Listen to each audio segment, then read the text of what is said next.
অত্যন্ত গুৰুত্বপূৰ্ণ খবৰ জনোৱাৰ চেষ্টা কৰিছো। মুখ্যমন্ত্ৰীৰ কঠোৰ নিৰ্দেশৰ পাছতে ৰাজ্যৰ প্ৰতিখন জিলাতে প্ৰশাসন সাজু হৈ পৰিছে। ৰাজ্যত আকৌ হ'ব বৃহৎ উচ্ছেদ অভিযান। এবাৰ লুটুমাৰী সংৰক্ষিত বনাঞ্চলত সৰ্ববৃহৎ উচ্ছেদৰ বাবে প্ৰশাসন সাজু হৈছে। ঘৰে ঘৰে গৈ উচ্ছেদৰ জাননী জাৰি কৰা হৈছে। অবৈধভাৱে বেদখল কৰা লোকৰ বিৰুদ্ধে কঠোৰ পদক্ষেপ গ্ৰহণ কৰা হ'ব। কিদৰে প্ৰশাসন সাজু হৈছে প্ৰতিটো তথ্য দৃশ্য সহকাৰে লৈ আহিছো।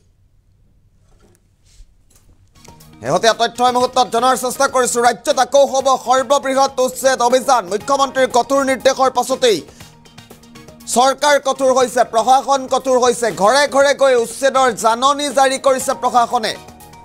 অত্যন্ত এটা গুৰুত্বপূৰ্ণ খবৰ জনাইছো। 15 দিনৰ ভিতৰত চৰকাৰী ভূমি খালী কৰাৰ কঠোৰ নিৰ্দেশ জাৰি কৰা হৈছে। লুটুমাৰী সংৰক্ষিত বনাঞ্চল দখলকাৰীৰ বিৰুদ্ধে প্ৰশাসন কঠোৰ হৈ পৰিছে। শীঘ্ৰেই কামপুৰৰ লুটুমাৰী সংৰক্ষিত বনাঞ্চলত হ'ব সৰ্ববৃহৎ উচ্ছেদ অভিযান।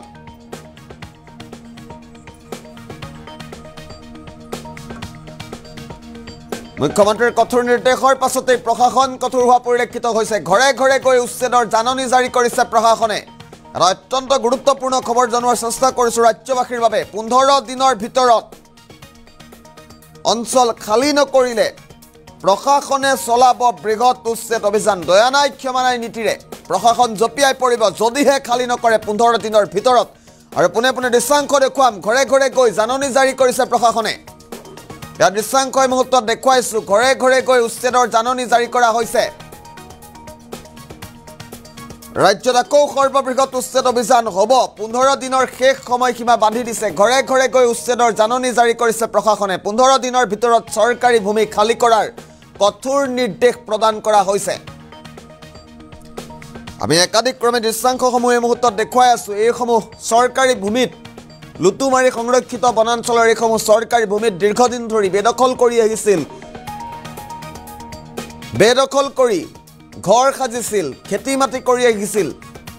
আৰু যিসকল লোকে চৰকাৰী ভূমি বেদখল কৰি বসবাস কৰি আছিল তেওঁলোকৰ বিৰুদ্ধে কঠোৰ পদক্ষেপ গ্ৰহণ কৰিছে।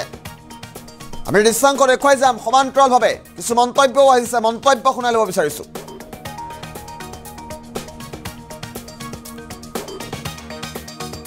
গাঁৱৰ ফৰেষ্ট লুটুমাৰী মুক্ত বনাঞ্চলত আজিৰ পৰা 70-80 বছৰ ধৰি আমি ইয়াতে বসবাস কৰি আছোঁ। আমাৰ দেউতা থাকিল, আজু ককাই থাকিল।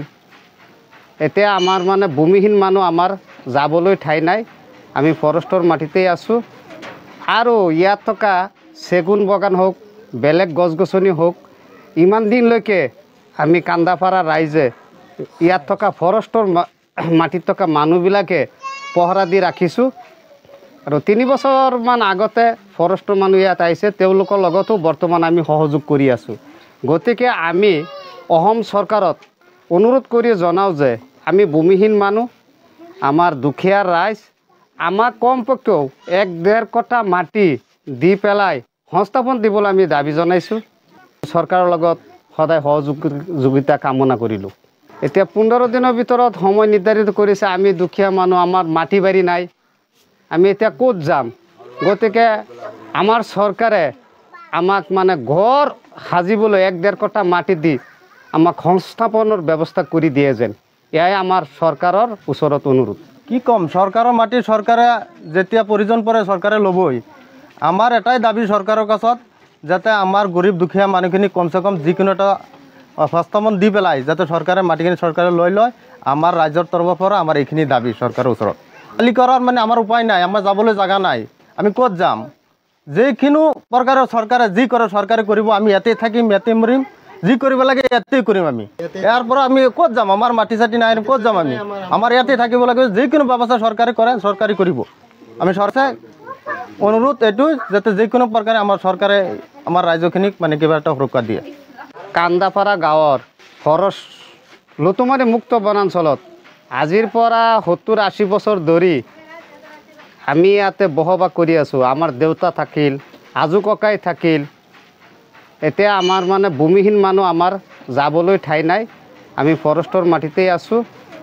আৰু ইয়াত থকা চেগুন বাগান হওক, বেলেগ গছ গছনি হওক, ইমান দিনলৈকে আমি কান্দাপাৰা ৰাইজে ইয়াত থকা ফৰেষ্টৰ মাটিত থকা মানুহবিলাকে পহৰা দি ৰাখিছোঁ আৰু 3 বছৰমান আগতে ফৰেষ্টৰ মানুহ ইয়াত আহিছে তেওঁলোকৰ লগতো বৰ্তমান আমি সহযোগ কৰি আছোঁ গতিকে আমি অসম চৰকাৰত অনুৰোধ কৰি জনাওঁ যে আমি ভূমিহীন মানুহ আমাৰ দুখীয়া ৰাইজ আমাক কমপক্ষেও 1-1.5 কটা মাটি দি পেলাই সংস্থাপন দিবলৈ আমি দাবী জনাইছোঁ চৰকাৰৰ লগত সদায় সহযোগিতা কামনা কৰিলোঁ এতিয়া 15 দিনৰ ভিতৰত সময় নিৰ্ধাৰিত কৰিছে আমি দুখীয়া মানুহ আমাৰ মাটি